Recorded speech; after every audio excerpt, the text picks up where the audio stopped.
avait un bâtiment existant de 1887. L'enjeu, c'était d'une part de pouvoir adapter ce bâtiment à l'enseignement d'aujourd'hui et d'autre part, comment lui redonner un petit peu ses lettres de noblesse, comment le remettre en valeur.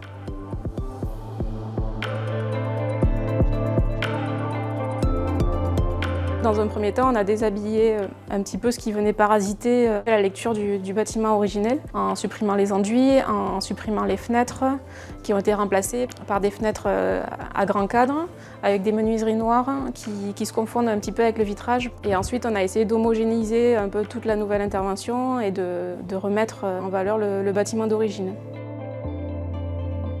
C'est un bâtiment qui a une forme de H et donc qui distingue deux cours de chaque côté. On a souhaité vraiment leur donner une identité particulière à chacune.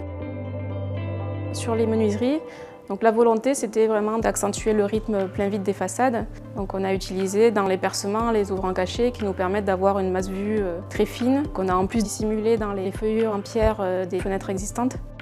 Et sur la galerie, donc on a utilisé les murs rideaux Tecnal et aussi les brise-soleil en aluminium pour donner une lecture beaucoup plus abstraite à la façade.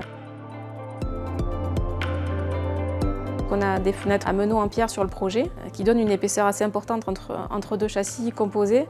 Et donc pour avoir un seul châssis composé sur ces grandes fenêtres, ils ont mis au point une filière spéciale pour avoir vraiment des grands châssis adaptés aux fenêtres du bâtiment.